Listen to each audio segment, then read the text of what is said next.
Guys, has bring you people another update. Oh, they say there is another terrorist group in Nigeria now that is disturbing this northern community. You see, guys, people are running air scatter, and this terrorist group is called Lakurawa. And these guys have been disturbing, people are running air scattered. And they said, according to the northern leaders, they said this terrorist group is not just new, that these guys has been around for the past 6 good years. So guys, what did you think? You remember Boko Haram was still disturbing, now is another new one. This thing, is it a business or just to make sure that they disturb the government? I don't understand. So guys, I want you to drop your thought, and I just want you to listen to some of the northern leaders as the China TV interviewed them and the speaker. Listen as they speak out and drop your comment. You earlier on the program, you said these guys are not new. The appellation of a new terror group, according to you, is not true. Yeah, it's not true, Seun, because the group that are called Lakurawa today have been sporadically living or camping in the northwestern part of Nigeria for over 6 years now. They first started illegally entering Nigeria around 2016, 2017, but they did not stay permanently. What they do, and that's what they do till today, is that they move in, stay for a few months, and then they go back to the Sahel or wherever they are coming from in Niger. And from the information I am gathering, what could be happening, and this is my hypothesis so far, is that this is a group that is being fought by the Nigerian and the Malian military. And whenever there is a sustained pressure by the military in Niger and Mali, they move out of Niger and Mali, come in northwestern Nigeria in order to regroup and to recuperate, and then go back and continue to fight in the Sahel. And they have been doing that at least since 2017. The Nigerian army was aware, because in 2018, the communities reported this group, that they are concerned for their security because there is a new group that is armed and the people don't look like Nigerians. And the police investigated and held a press conference in 2018, reported by several Nigerian newspapers. But if you look at, you search Lakurawa today, you will see a Daily Trust report in 2018 when the police said they have investigated and that these people are armed, but they are not violent, and therefore people should continue to live in peace with them. In 2018, they killed a traditional ruler in the Tangaza local government, I believe, or was it Gudu local government, in Gudu local government area of Sokoto state. And they were again reported to the military, and the military fought them in 2018 and pushed them back into Niger Republic. But then after a few months, they came back to continue their campaign, and that has been what continued until today. So it's not a new group. I think the Nigerian army, I don't think they deliberately misled the public, but I would think that they do have short institutional memory. And I think that is that speaks volumes about how they document their activities. In fact, even though the Nigerian army says it is a new group, even in August this year, 4 soldiers lost their life in a patrol in a clash with Lakurawa. And now we saw this attack on Friday, and the Nigerian army says it's a new terror group. It's not new. In June, 4 military soldiers lost their life in Gudu local government. In 2018, they fought the same group and pushed them back to Niger. And this group has been staying, camping in northwestern Nigeria since 2016, 2017. Now, give us an understanding. That word, Lakurawa, right? Is it an Hausa word, a Fulfulde language? Well, what does it mean? It is neither Hausa nor Fulfulde. From the information I'm gathering so far, Seun, and I know you would understand that this is a continuing situation. And like you said, I have been interviewing many residents and local council officials and witnesses. From the information I have gathered so far, the word Lakurawa would have come from the French phrase les recrues. That's the recruits. The French version of the recruits, which is les recrues. This is where the word would have come from, because the community members I spoke to said that was the name they had. The Nigerian villages that are neighboring them were calling this group, and this group, of course, were interacting with villages in the Nigerian side of the border before they started entering Nigeria illegally. And in that community, they were called Lakurawa or Le Recrues. And then from that way, the word was Hausanized, if you like, and WA was added to the end and they became Lakurawa. This is the origin that we are getting so far. And I think even from the origin and from the languages they speak, even though they have been sporadically staying in Nigeria for around 6 years now, they still don't speak Hausa, they don't speak Fulfulde. All the witnesses I spoke to said these individuals speak either Tuareg, French, or Arabic. And that even when they are preaching or when they go to local communities to purchase stuff, they rely on local interpreters who speak Fulfulde or Hausa in order to transact with the communities or to speak with the to communicate with the communities. And I think also the fact that most of the witnesses I spoke to said 80% of the people in that group are people who are fair-skinned. They look like Arab or like Tuareg. In Niger and Mali speaks volume of the fact that these individuals may not be Nigerians. So for the sake of our viewers, a lot of people who may not have traveled to that part of the country, Nigerian border is over 1,000 kilometers.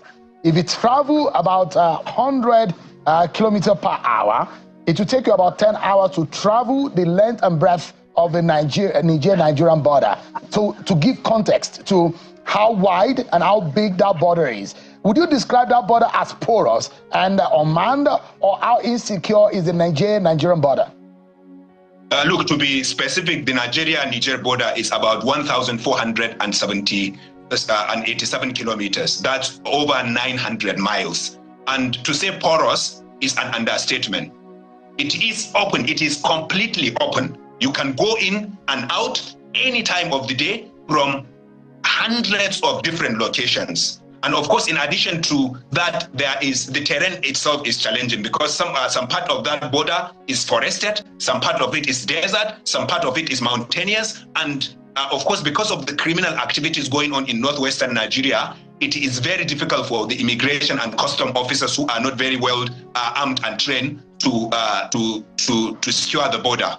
And of course, it is too big for even us to start even questioning questions about securing. 1,400 kilometers, I believe, is more than the distance from Lagos to Maiduguri, if my memory serves me well. Absolutely. And so it is a very big area of land. And in addition to lack of security, Sheun, is also the fact that there is zero infrastructure in that area. And so even where you detect particular movement that is suspicious, there is no transportation network to take you into the bushes and towards the border with the immigration vehicle or even the Nigerian army vehicle.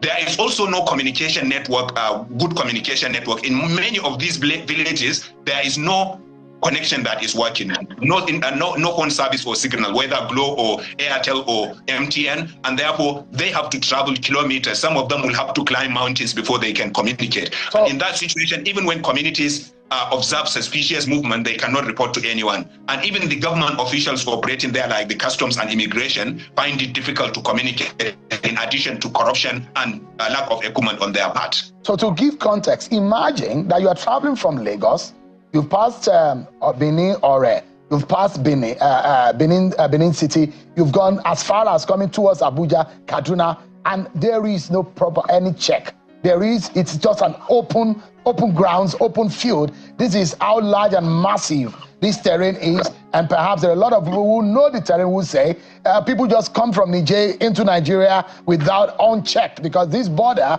is so wide, and that's why I had to bring that context into place. If you travel 100 kilometers per hour, it will take 10 hours to travel between the length and breadth of the Nigerian border. But let me ask you, Mr. Bukati, the much you know about the Boko Haram cell, compared to these Lakurawa, how harmful or how dangerous are they? This group is potentially very dangerous, Sheun.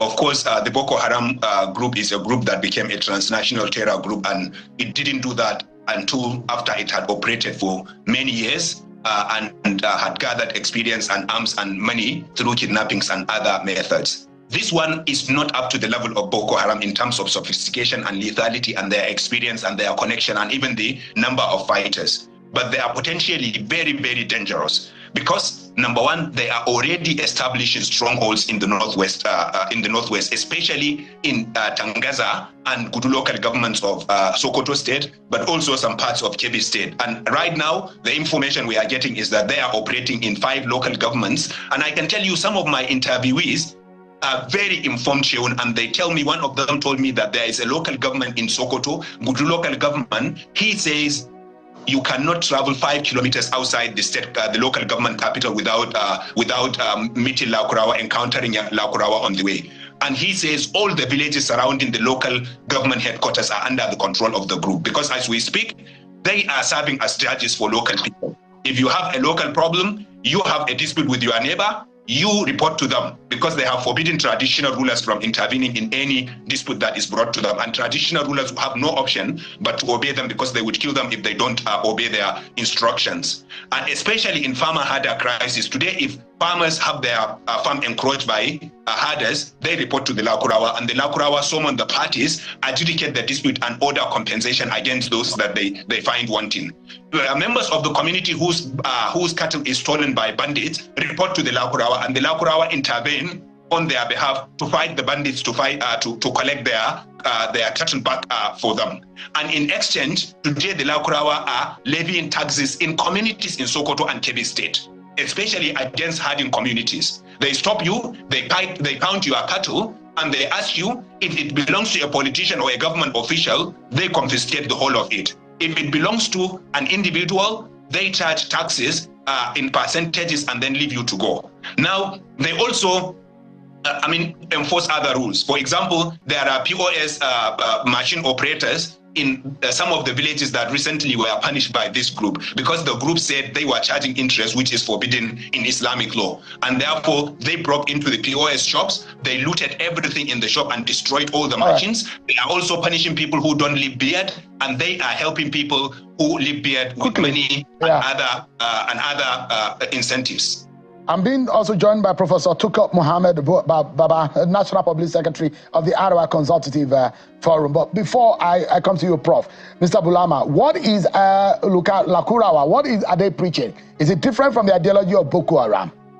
It's not different. It's not different from the ideology of Boko Haram, except that they are more like ISWAP, because they tell local people, unlike Boko Haram, that we are not your enemies. We don't want to kill you. We are only fighting the government and its apparatus. And so that's what they espouse, an extreme, violent extremist ideology, and they try to preach to local communities. But the good news shown is that my research so far, and I say so far because I am still researching, reveals that they have not been accepted by the communities. I have not found one example of a local young people who has joined them. They are still mostly foreigners. I am not saying there may be no local people at all, but they are still mostly foreigners. But they are large in number from the information I am getting. They are establishing large camps and show not only that they have heavy weapons, they also have drones. And they are surveilling villages and even military formations with their drones. And I think we should take them very seriously. They are potentially going to be a very serious security threat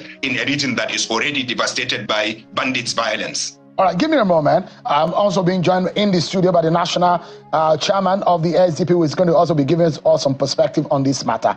I told you it's a national dialogue of some sort. I'm being joined by Professor Tuka, who is the National Public Secretary of the Arawa Consultative Forum. Thank you so much, Prof, for joining us. Give us an understanding. The worry of the northern leaders. When ADF comes out on this kind of matter, it comes out to be a matter of national security and matter that touches the heart. What worries the ACF the most in this matter? Very good evening to you. I hope you can hear me. I can hear you, Prof. Please go ahead. Yes, everything Mr. Bulama has said should be a cause of worry, of course. Like he pointed out, there are so many various aspects of it. From our information, and I've carried out research in that area too, this is not a new group. In fact, when they emerged in about 2017 and 2018, I think at least the DSS is aware of it. In fact, at least one journalist who came and spoke on the issue said, yes, he had a meeting with the DSS. At that time, when everything went quiet, we thought they had been chased out, only to be told later on that actually it was a deal that they should either leave or they would be attacked. And they decided to leave and ask for time to get rid of some of the cattle they possess, whether it's cattle they took from people as a cut or not. And in fact, interestingly, it was reported that they said the cattle were sent to Lagos to be sold. As soon as they take the proceeds, they would leave. That's one. But to come back to the implication, because I think Mr. Bulama has done a very good job of giving us a background of the situation. I agree with everything he said, and is consistent with our information at our disposal here. I've also been talking to community leaders, activists from those areas who have been fighting banditry. This is an additional problem. But overall, this is a major and grave threat to national security. The other thing probably I can infer, and which is Bukar has given some of the detail. They are trying to establish a local, and I would say alien, justice administration system in these communities. We cannot have that. We cannot have that at all. If you are talking of Islamic law, Sokoto State has the Sharia law, but it's not the Sharia these people are practicing. They intervene in disputes, they enforce rules, they enforce trade codes, and our fear is they will go into other things, such as closing schools, such as closing clinics, and so on. The thing he said about the border is true. I delivered a paper at the Army Brigade here a few years ago, and I said if you want to protect the Nigeria-Niger border, which is the longest of any of Nigeria's borders, the border to the west, the border to the east with Cameroon, with Chad is only about less than 90 kilometers. But the Niger-Nigeria border is the longest, longer than even the Atlantic coast borders with the sea. Now, when you have a group like that coming in and establishing bases and putting in place a security and justice administration system, it's like they have taken over sovereignty. Like you said, if we want to know how violent this group could be or how much of a nuisance they could be, you only need to refer to the attack about 3 days ago in the town of Mera in Augi local government of Argungu Emirate, of the Kabi Emirate. You will know lots of 15 people in a day without proper trial and so on. It's a lot. And of course, they carry their own 2 or 3 dead bodies away. They don't even allow them to. And everything he has said, Prof, it's not a... Yeah. Let me jump in quickly, Prof. Let me ask you. The ACF, Prof, the ACF cannot sit down and look on as it goes on. You have come out in a statement, but beyond the statement, the leaders of the North, I've spoken to so many, are worried about, they have too many on their hands in terms of insecurity. Boko Haram in the Northeast, cattle rustling, banditry in the northwestern region of the country, and some smaller terror cells around the region. But the question is, what are you, the leaders of the region, what are you doing decisively to capture and to tame this threat?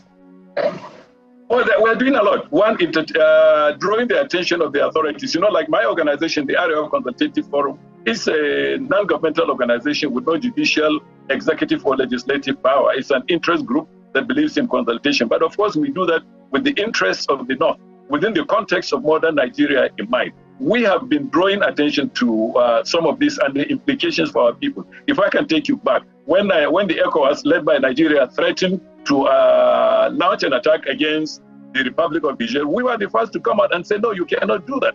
What Bukar has not told you probably, but he implied, is that, you know, in some of the border communities, in some of the villages, the international boundary cuts right across settlements. So that you find, for example, in Dole Kaina, in Kebbi State, the border is, the separation line is only about 6 meters.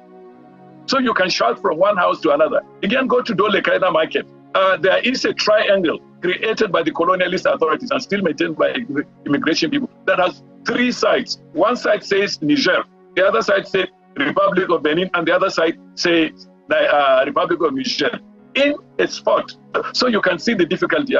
Like I said a few years ago, if you want to protect half a watertight border, you probably need the size of the Chinese army so that you man every 500 meters. Otherwise, what he has said about the borders, what he has said about the footpaths and so on. Someone asked me what immigration is doing when they are bringing this arms. I said, no bandit will come to an immigration point and tell you, I'm coming into Nigeria, I've got in my bag 347 AK-47. They follow these ancient routes. They follow these traditional paths that have been there.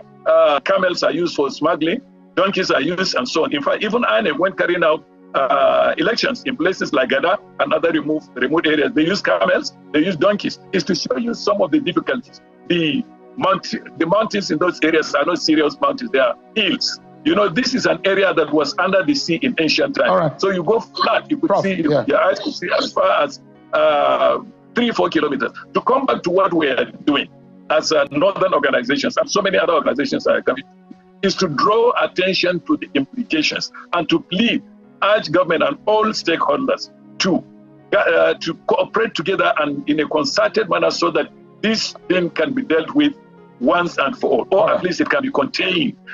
We call for specifically action by national security agencies. We said you cannot do this without involving communities and especially traditional rulers. One of the things that alarmed me most when this new news emerged is my reaction was, this is one crisis too many. And I can't see how, if we don't do anything, we can survive. Prof, give me a moment. Let me quickly bring Alhaji Shehu Gabam into the conversation. Alhaji Shehu Gabam, politically speaking, governance issue, policy issue. When is this a moment where we start to think about internalizing state policing, community policing in the proper sense of it? Or what comes to your mind in this very damning security scenario that we have on our hands? First, it's a failure of governance, from the national to the states to the local government. Because these things don't happen in isolation. The barristers have said it vividly. The intelligence they've shared is the same intelligence we have. Intelligence doesn't fall from heaven. The security agencies gather intelligence from citizens, from the community to local government to whatever, and they convert it into security and operational issues for precision and for what have you. Now, what you see is that a nation that has been compromised, foreigners will incur into Nigerian territory, take laws into their hands, kill Nigerian citizens, and nothing happens. These people are not new in terms of knowing them, in terms of their operation. They are very lethal, they are very dangerous people, and they have studied the system. They have studied other militant or extremist groups that have operated in Nigeria. And they are fully prepared to do the damage. First, they don't speak Hausa, they are not Hausas, they are not Fulanis. These are warriors from other Sahel regions that are regrouping. And then Nigeria is a free zone for all sorts of criminal elements to move in because of a failed state, because of a lack of capacity to develop a sector that will reduce the size of the border. It is not that the border cannot be contained. It's not possible. We can contain those borders. You can create beats that can reduce the size of the border. There are technologies that you can apply, to ensure that virtually everything that is moving is being monitored. How could people move in from Niger, from Mali, from other places and invade our community? And you have governors in those states. You have directors of SSS. You have commissioner of police. You have brigade commandants. And you have president and commander-in-chief. And this intelligence have been on for a very long time. We are just deceiving ourselves, a great disservice to our country, in the name of trying to cover some of these outrageous, treacherous things that are happening to our citizens, being maimed, being killed, being kidnapped, women and children. And we are sitting down that we have a system, we have a government that is up and doling out statistics, what they are doing to contain insecurity. Is a deceit. It is not true that these guys can be contained. Nigeria, don't forget, Nigeria have fought and liberated other countries, including South Africa. We liberated Liberia. We liberated Sierra Leone gallantly. Nigerian security agencies have excelled all over the world. Nobody can convince me and tell me that we don't have what it takes in terms of capacity and intelligence to deal with this kind of situation. So there was a conversation today about resetting the system of governance. Maybe that is the right time for us to start thinking about the system that works. Maybe restructuring, some people will call it. Maybe a retooling, a reshaping, a resetting the system. Whatever name and shape we call it, there is an urgent need for us to do something. Community policing, state policing, and now we have a constitutional amendment process going on. We have Lakurawa going on in the northwest region of the country, terrorizing Sokoto and Kebbi communities. Where do we go from here? Well, Ishon, if we do not face reality, we cannot solve this problem. The state police cannot work in Nigeria right now. Why? Okay, let me tell you. You have states that cannot pay salaries. The governors cannot pay salaries. Now you're talking about a structure, a security architecture of states, that the burden of providing the entire system of operation, ranging from uniform, ranging from... So guys, I want you to really take a deep thought of what is really going on in Nigeria. It's just like we don't have any structure. And now I just want you to take a deep thought of it. Where are we going from here, guys? Where Nigeria is going from here? Please drop your thoughts.